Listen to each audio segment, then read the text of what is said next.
Hello friends, నేనండి మీ గోదావరి అబ్బాయిని. RR Godavari Telugu మన యూట్యూబ్ ఛానల్. ఫ్రెండ్స్, ఈరోజు నేను బృందావనం అయితే రావడం జరిగిందండి. బృంద అంటే తులసి, వనం అంటే అడవి అని అర్థం అండి. ఇది పూర్వం తులసి వనంగా ఉండేదని ఇక్కడ భక్తుల నమ్మకం అండి. ఇది ఉత్తరప్రదేశ్లో మధుర జిల్లాలో యమునా నది ఒడ్డున ఉన్న ప్రశాంతమైన వాతావరణంలో ఈ బృందావనం ఉంటుందండి. శ్రీకృష్ణుడు తన చిన్నతనంలో 11 సంవత్సరాల వరకు గోపికలు, రాధాదేవి మరియు గోవులతో లీలలు ఆడిన పవిత్రమైన పుణ్యక్షేత్రం అండి ఈ బృందావనం. శ్రీకృష్ణుడు మునిమానవుడు ఈ ప్రాంతాలన్నింటినీ గుర్తించి ఇక్కడ చాలా ఆలయాలు నిర్మించాడు అండి. 16వ శతాబ్దంలో శ్రీ చైతన్య మహాప్రభు ఈ ప్రాంతాన్ని పునర్నిర్మాణం చేశాడు అండి. అలాగే మన బృందావనంలో చూడవలసిన ప్రదేశాలు చాలా ఉన్నాయండి. అవన్నీ 1-2 రోజుల్లో చూసి వచ్చేయాలంటే మనకి కుదరదు. కొన్ని రోజుల పాటు అక్కడ ఉంటే మన బృందావనంలో ఉన్న చాలా అద్భుతమైన పురాతనమైన కట్టడాలు, అద్భుతమైన దేవాలయాలన్నింటినీ మనం దర్శనం చేసుకోవడానికి అవకాశం ఉంటుందండి. ఫ్రెండ్స్, మీరు బృందావనం వెళ్ళినప్పుడు తప్పకుండా బృందావనంలో ఉన్న అన్ని ప్రదేశాలు చూడండి. చాలా అద్భుతంగా ఉంటుంది. అలాగే ఫ్రెండ్స్, దీనికి దగ్గరలోనే రమణరీతి ఉన్నది అండి. రమణరీతి అంటే ఏమిటి, దాని చరిత్ర విశేషాలు తెలుసుకోవాలి అంటే మన వీడియోని మీరు పూర్తిగా చూడవలసిందేనండి. మీరు నా వీడియోని పూర్తిగా చూసిన తర్వాత లైక్ చేసి, కామెంట్ చేసి, కింద సబ్స్క్రైబ్ అనే బటన్ ఉంటుంది, సబ్స్క్రైబ్ చేసి సపోర్ట్ చేయండి. उसके बाद दर्शन करके हम लोग गाड़ी में गए। हरे कृष्ण। सब लोग ऐसे हाथ करेंगे, मुझसे बोलिए राधे राधे। सब लोग जमीन को प्रेम करेंगे। తన యొక్క అన్ని రసాలు ఇప్పుడు విష్ణువులా ఉంటే విష్ణుతోని మాధుర్య రస ఒక లక్ష్మీదేవి ఉంటుంది. బట్ విష్ణువుకి సాకి వాత్సల్య అవన్నీ ఉండవు. వాత్సల్య అంటే parents. Who is the parents of Vishnu? Friends, ఉత్తరప్రదేశ్లోని మధుర సమీపంలో ఉన్న గోకులంలో రమణరీతి అత్యంత ముఖ్యమైన ప్రదేశం అండి. శ్రీకృష్ణుడు, బలరాముడు తమ బాల్యంలో ఇక్కడ ఇసుకలో ఆడుకున్నారని పురాణాల ద్వారా తెలుస్తుంది. రమణరీతి విశిష్టత మరియు చారిత్ర ఇక్కడ మనం చూడవచ్చండి. రమణ అంటే దైవిక క్రీడ, ఆటలు అని అర్థము. రీతి అంటే ఇసుక అని అర్థము. బలరాముడు, కృష్ణులు తమ గోప బాలులతో కలిసి ఇక్కడ ఇసుకలో పొరలాడుతూ ఆడుకునేవారు. అందుకే ఈ ప్రాంతానికి రమణరీతి అని పేరు వచ్చిందండి. శ్రీకృష్ణుడు తమ బాల్యంలో ఇక్కడ పాకడం, నడవడం నేర్చుకున్నాడని, బలరాముడితో కలిసి దాగుడుమూతలో ఆడుకునేవాడని భక్తుల నమ్మకం అండి. ఇక్కడ ఇసుకలో శ్రీకృష్ణుడు పాదముద్రలు ఉన్నాయని భక్తులు విశ్వసిస్తారు. ఇప్పటికీ భక్తులు ఈ పవిత్ర ఇసుకలో పొరలాడుతూ కృష్ణుడు ఆశీస్సులు పొందుతారు అండి.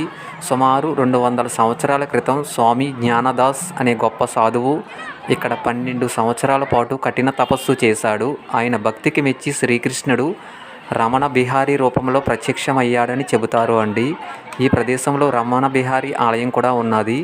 మీరు తప్పకుండా ఈ ఆలయం కూడా దర్శనం చేసుకోండి. చాలా అద్భుతంగా ఉంటుంది. ఫ్రెండ్స్, మీరు నా వీడియోని లైక్ చేసి, కామెంట్ చేసి, కింద సబ్స్క్రైబ్ అనే బటన్ ఉంటుంది, సబ్స్క్రైబ్ చేసి సపోర్ట్ చేయండి.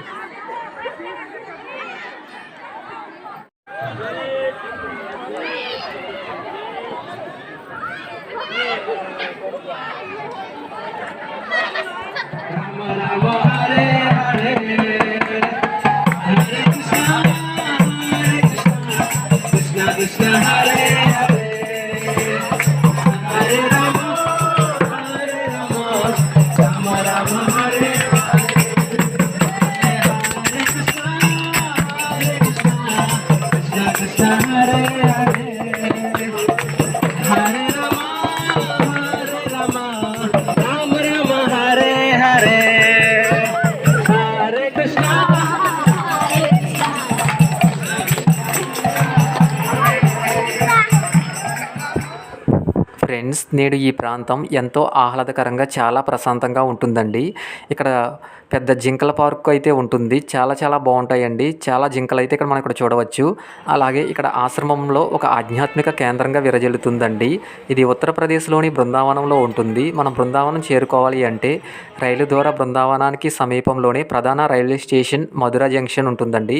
మధుర నుండి ఆటోలు, ట్యాక్సీల ద్వారా 15 కిలోమీటర్లు ప్రయాణం చేయవలసి ఉంటుంది. అలాగే ఇందిరాగాంధీ విమానాశ్రమం కూడా ఉన్నది అండి. బృందావనంలో ఉన్న ఇస్కాన్ ఆలయానికి అతి సమీపంలోనే రమణరీతి ప్రాంతం ఉంటుంది. అలాగే బలరామకృష్ణులు క్రీడా ప్రాంగణం చాలా బాగుంటుందండి. ప్రతిరోజు కొన్ని వేల మంది ఇక్కడ దర్శనానికి వస్తూ ఉంటారు. మన బృందావనంలో చూడవలసిన ప్రదేశాలు చాలా ఉన్నాయండి. వాటినన్నింటినీ తప్పకుండా దర్శనం చేసుకోండి. మీరు బృందావనం వచ్చినప్పుడు తప్పకుండా ఈ రమణారీతి ప్రాంతాన్ని చూడండి, చాలా అద్భుతంగా ఉంటుంది. మీరు నా వీడియోని లైక్ చేసి, కామెంట్ చేసి, సబ్స్క్రైబ్ చేసి నాకు సపోర్ట్ చేయండి ఫ్రెండ్స్. ప్లీజ్ సబ్స్క్రైబ్ మన YouTube channel R R Godavari Telugu.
అనవసరంగా బంద్ చేసి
जब तक तुम रात को बुला कर रखे नहीं है, रात को घूमता हूँ काम मिलेगा। फिर हम क्या करें?